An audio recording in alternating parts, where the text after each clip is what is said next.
قرآن پاک کی ایک سورت ہے جس کو کہا جاتا ہے سورہ کہف، ٹھیک ہے؟ یہ 15ویں پارے کے آخر میں ہے، 16ویں پارے کے شروع میں ہے۔ اس کے بے شمار فضائل بھی ہیں، اس کی تلاوت بھی کیا کریں، ہر جمعے کو کوشش کر کے اس کی تلاوت کریں۔ کہ روایتوں میں آتا ہے جو ایک جمعے سے دوسرے جمعے کو دوبارہ پڑھتا ہے نا سورہ کہف، تو دونوں جمعوں کے درمیان اس کے لیے نور کر دیا جاتا ہے۔ یہ سورہ پاک مکہ مکرمہ میں نازل ہوئی، اس میں 12 رکوع ہیں، 111 آیتیں ہیں، 1577 کلمے ہیں اور 6360 حروف ہیں۔ سورہ کہف پڑھنے سے گھر میں سکون اور برکت نازل ہوتی ہے۔ حضرت برہ بن عازب رضی اللہ عنہ فرماتے ہیں کہ ایک مرتبہ ایک صحابی نے سورہ کہف پڑھی تو گھر میں ایک جانور تھا، وہ بھی بدکنا شروع ہو گیا۔ انہوں نے سلامتی کی دعا دیکھی، سلامتی کی دعا کی اور غور سے دیکھا کہ کیا بات ہے، تو انہیں ایک بادل نظر آیا جس نے انہیں ڈھانپ رکھا تھا۔ ان صحابی نے اس واقعے کا ذکر جب نبی پاک علیہ الصلوۃ والسلام کی بارگاہ میں کیا تو پیارے آقا علیہ الصلوۃ والسلام نے فرمایا، اے فلاں، قرآن پاک کی تلاوت کرتے رہا کرو، وہ بادل سکینہ تھا، وہ سکون کا بادل تھا جو قرآن مجید کی وجہ سے نازل ہوا تھا۔ تو سورہ کہف یہ سکون کا، یہ برکت کا باعث ہے۔ اور ایک اور جگہ پیارے آقا علیہ الصلوۃ والسلام فرماتے ہیں، جو سورہ کہف کی ابتدائی 10 آیات یاد کرے گا وہ دجال کے فتنے سے محفوظ رہے گا۔ اچھا، اس سورت میں تلاوت کے فضائل تو اپنے ہیں، اس سورت سے ایک ہی سورت میں 3 کمال کے واقعات ہیں۔ ایک تو وہی کہف، غار، کہف کہتے ہیں غار کو، غار والا واقعہ ہے۔ ایک اس کے اندر حضرت ذوالقرنین کا واقعہ، اللہ اکبر، پڑھنے سے تعلق رکھتا ہے۔ East and west and north, تینوں جگہوں کا آپ نے سفر کیا، دنیا کے 3 کونوں کا آپ نے سفر کیا، اور جو آپ نے وہاں ایکسپیرینس کیا، کمال کی باتیں، اور ان کی پھر وہاں کیسے ملاقات ہوئی، یاجوج ماجوج کو کیسے پایا اور کس طرح اس کو جا کے انہوں نے بلاک کیا، یہ سارا واقعہ اس صورت میں موجود ہے۔ اور تیسرا اس میں واقعہ حضرت موسیٰ علیہ السلام اور حضرت خضر علیہ السلام کی جو ایک بڑی کمال کی ملاقات ہے، اس ملاقات میں کیسے کیسے واقعات ہیں، یعنی میں یقین کریں میرے پاس ٹائم ہوتا تو میں آپ کو سورہ کہف کے 3 واقعات سناتا، لیکن یہ سب چیزیں ڈیفائن کرنے کا مقصد یہ کہ یہ آپ کے اور میرے قرآن میں سب موجود ہے۔ اچھا، ایک اور بات بتاؤں کہ یہ اصحاب کہف پر، یا اس واقعے پر جو بھروسہ یا ایمان یا عقیدہ ہے نا، یہ صرف مسلمانوں کا نہیں ہے، یہ دیگر مذاہب کی کتابوں میں بھی 7 سلیپرز کہلاتے ہیں، 7 سونے والے۔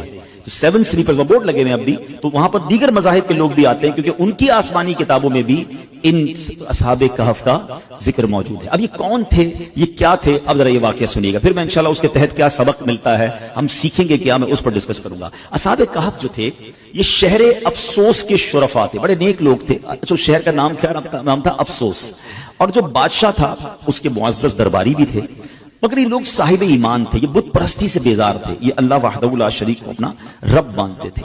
اچھا، وہاں پر جو بادشاہ تھا وہ بڑا ظالم بھی تھا اور بت پرستی کے لیے بڑا انفسائز کرتا تھا، جو بت پرستی نہیں کرتا تھا اس کو قتل کر دیتا تھا۔ اچھا، اس بادشاہ کا نام دقیانوس تھا۔ آج آپ کو ایک اور بات سمجھ آئے گی کہ ہم بعض اوقات کہتے ہیں یار یہ بندہ بڑی دقیانوسی باتیں کرتا ہے، تو ایکچولی دقیانوس جو یہ لفظ ہے یہ ایک بادشاہ کا نام تھا، اور چونکہ وہ ہزاروں سال پرانا بادشاہ ہے تو آج بھی اگر کوئی پرانی باتیں کرتا ہے، اولڈ ایج کی باتیں کرتا ہے، تو لوگ کہتے ہیں یار یہ دقیانوسی باتیں کر رہا ہے۔ ایکچولی یہ اسی کی طرف نسبت ہوتی ہے کہ دقیانوس نام کا ایک بادشاہ تھا، مگر وہ بڑا ظالم تھا۔ تو یہ لوگ جب دیکھا کہ یہ ہر مسلمان کو مار رہے ہیں، ہر ایمان والے کو مار رہے ہیں اور بت پرستی کے لیے ظلم کر رہے ہیں، تو ان 7 لوگوں نے کیا پلان کیا کہ ہم بادشاہ کے ظلم و ستم سے چھٹکارا پا کر شہر سے باہر چلے جاتے ہیں۔ وہ باہر گئے اور جا کر ایک ویرانے میں، ایک غار میں جا کر انہوں نے پناہ لے لی۔ اس زمانے میں ہوٹل اور یہ بلڈنگیں تو ہوتی نہیں تھی، ہزاروں سال پرانی بات ہے۔ تو بہرحال اب یہ غار میں گئے اور وہاں پر جا کر آرام کیا، تھکے ہوئے تھے تو سو گئے۔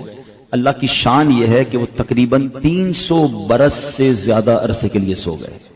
یہ سوئے تو اٹھے ہی نہیں، اللہ اکبر۔ اچھا، ادھر حالات بدلتے رہے۔ بادشاہ کو جب پتا چلا کہ یہ لوگ غار کے اندر ہیں اور یہ مجھ سے چھپ کر گئے ہیں، بڑا ناراض ہوا اور اس نے اپنے ایک بندے کو بھیجا کہ جاؤ اس غار پر ایک دیوار بنا کے اس کو بند کر دو، یہ اندر ہی بھوکے پیاسے مر جائیں۔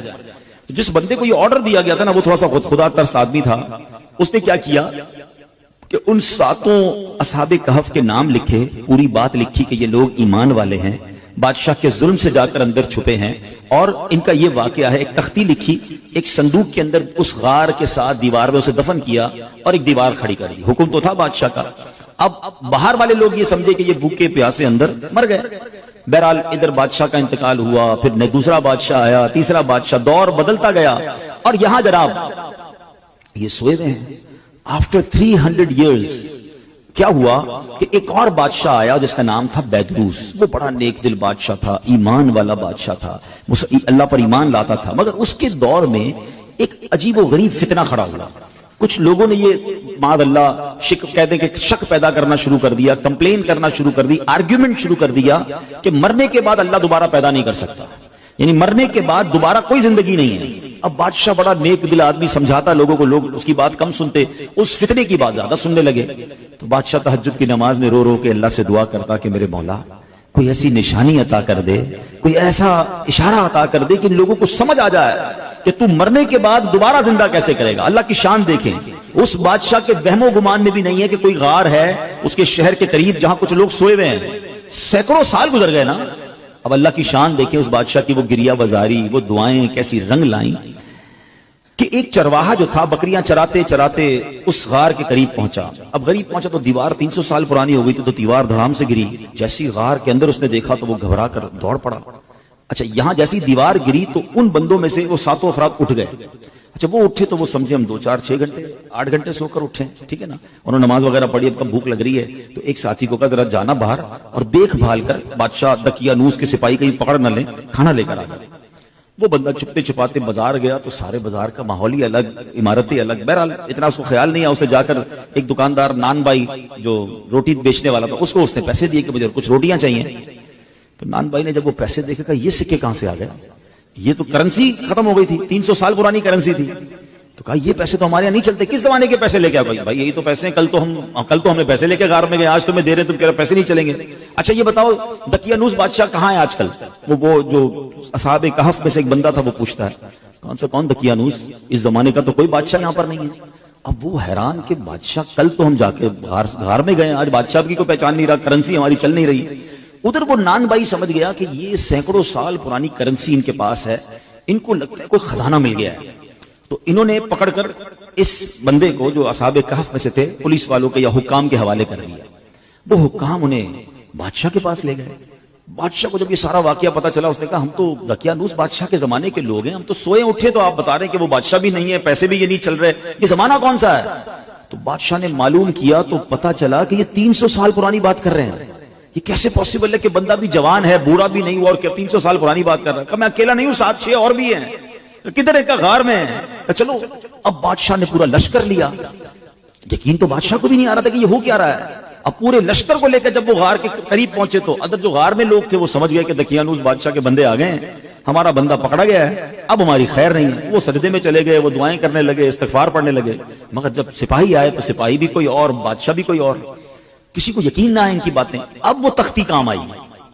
اب جب دیوار کھودی گئی تو وہ تختی نکلی اندر سے جو 300 سال پہلے دقیانوس بادشاہ کے بندے نے, اس کے ملازم نے لکھ کر رکھی تھی کہ ان 7 بندوں کے نام یہ ہیں اور یہ دقیانوس بادشاہ کے خوف سے جا کر اندر سوئے ہیں اور یہ ایمان والے ہیں. اللہ اکبر.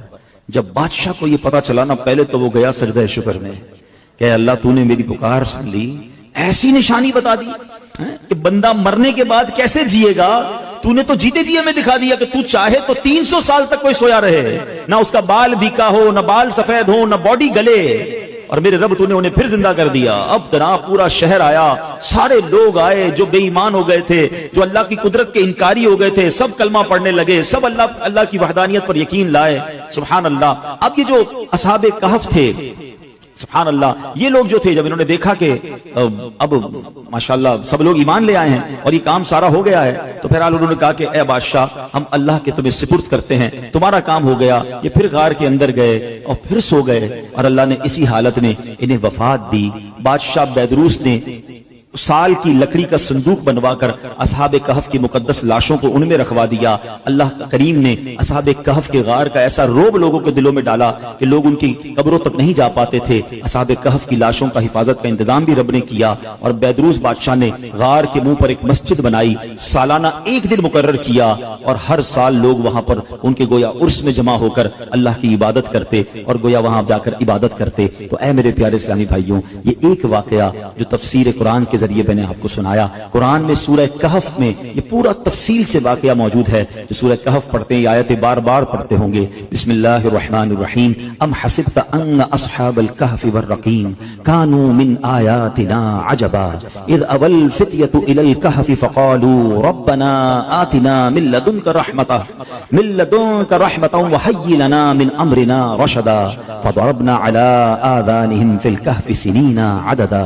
ثم بعثناهم لنعلم أي الحزبين أحصى لما لبثوا أمدا نحن نقص عليك نبأهم بالحق إنهم فتية آمنوا بربهم وزدناهم هدى. کیا تمہیں معلوم ہوا, ترجمہ کنز الایمان سنیں, کیا تمہیں معلوم ہوا کہ پہاڑ کی کھو اور جنگل کے کنارے والے ہماری ایک عجیب نشانی تھے. جب ان جوانوں نے غار میں پناہ لی پھر بولے اے ہمارے رب ہمیں اپنے پاس سے رحمت دے اور ہمارے کام میں ہمارے لیے راہ یابی کے سامان کر, تو ہم نے اس غار میں ان کے کانوں پر گنتی کی کئی برس تھپکا. پھر ہم نے انہیں جگایا کہ دیکھیں دو گروہ میں کون ان کے ٹھہرنے کی مدت زیادہ ٹھیک بتاتا ہے. ہم ان کا ٹھیک ٹھیک حال تمہیں سنائیں. وہ کچھ جوان تھے کہ اپنے رب پر ایمان لائے اور ہم نے ان کی ہدایت بڑھائی. سبحان اللہ. ان کے ناموں میں بہت اختلاف ہے. حضرت علی کرم اللہ تعالی وجہ الکریم فرماتے ہیں ان کے نام یہ ہیں یملیخا, مکشکلینا, مشلینا, مرنوش, دبرنوش, شادنوش اور 7واں چرواہا تھا جو ان لوگوں کے ساتھ ہو لیا. حضرت علی نے اس کا ذکر نہیں فرمایا. اور ان لوگوں کے کتے کا نام کتمیر تھا اور لوگوں کے شہر کا نام افسوس تھا اور ظالم بادشاہ کا نام دکیانوس تھا. تفسیر ساوی میں کچھ اور نام بھی لکھے ہیں. یعنی ناموں میں کچھ اختلاف ضرور ہے مگر ان کے ناموں کی برکت کیا ہے. سبحان اللہ. ذرا سنیے گا. حضرت ابن عباس رضی اللہ تعالیٰ سے روایت ہے اصحاب کہف کے ناموں کا تعویذ 9 کاموں کے لیے مفید ہے. بھاگے ہوئے کو بلانے کے لیے اور دشمنوں سے بچ کر بھاگنے کے لیے. کوئی بھاگ گیا اس کو بلانا ہے یا خود دشمنوں سے بچنا ہے اس کے لیے بڑا مفید ہے. آگ بجھانے کے لیے کپڑے پر لکھ کر آگ میں ڈال دیں انشاءاللہ آگ بجھ جائے گی. بچوں کے رونے اور تیسرے دن آنے والے بخار کے لیے. مگر پھر بھی اس واقعے سے ہمیں درس کیا ملتا ہے کہ مرنے کے بعد زندہ ہونا, ہو کر اٹھنا یہ حق ہے. اور اصحاب کہف کے اس واقعے سے گویا رب نے ایک اور قدرت کا نظارہ ہمیں دکھایا. سبحان اللہ. اور ایک اور بڑی پیاری بات پتہ چلی کہ جب بندہ اپنے ایمان کو بچا کر, اپنے دین کو بچا کر, اپنے آپ کو گناہوں سے بچا کر کسی سفر پر نکل جاتا ہے, کسی جگہ ہجرت کر جاتا ہے, وطن چھوڑتا ہے, پھر اللہ اس کی غیب سے مدد فرماتا ہے. اور ایسی مدد فرماتا ہے کہ عقل بھی کام نہیں کرتی. دیکھیں نا 300 سال غار میں اللہ نے حفاظت کی کیونکہ ایمان کی فکر تھی. کیا آج کے دور میں ہمیں ایمان بچانے کی فکر ہے؟ ہم تو بے ایمانوں کی دوستی میں بھی خوش ہیں.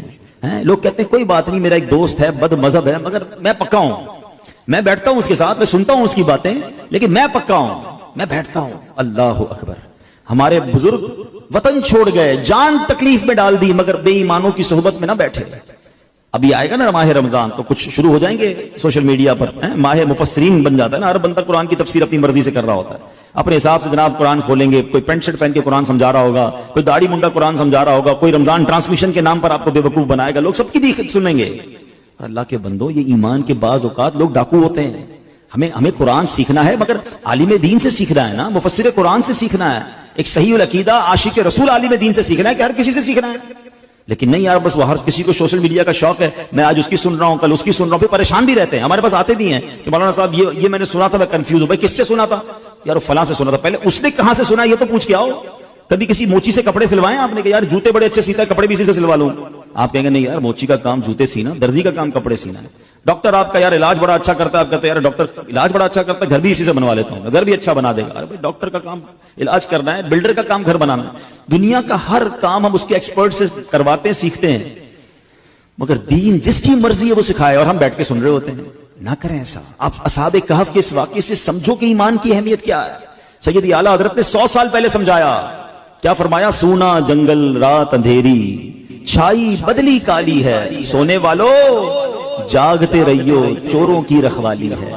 آنکھ سے کاجل صاف چرا لیں, یہاں وہ چور بلا کے ہیں, تیری گٹھڑی تاکی ہے اور تو نے نیند نکالی ہے. اب یہ محاورہ کتنا کمال کا ہے, آنکھ سے کاجل چرانا. کیسے؟ کاجل تو آنکھ کے اندر ہی ہوتا ہے. اعلیٰ حضرت کہتے ہیں اتنے شاطر ہیں, اتنے مکار ہیں کہ تمہیں پتہ بھی نہیں چلے گا اور تمہاری آنکھ سے کاجل چرا لیں گے. قرآن کے نام پر تمہارا ایمان چھین لیں گے, تفسیر کے نام پر دین کی بات کرنے آئیں گے اور تمہارا ہی دین لے کے چلے جائیں گے, تمہارے عقیدے میں وسوسے کی سوئی چبو کے چلے جائیں گے. تو یہ سمجھنا ہے کہ میں نے اپنے دین کی, اپنے ایمان کی حفاظت کیسے کرنی ہے. اور سبحان اللہ ایک اور بات یہ پتا چلا کہ بیدروس بادشاہ نیک دل مسلمان تھا نا، اچھا قرآن میں واقعہ موجود ہے نا، تو اس نے کیا کیا کہ ایک دن مقرر کیا سال کا، اور بزرگوں کے مزار کے پاس جا کر پورا سال میں ایک دن مقرر کر کے لوگ وہاں جاتے تھے، گویا ان کا عرس مناتے تھے، وہاں عبادت کرتے تھے، رب کی عبادت کرتے تھے۔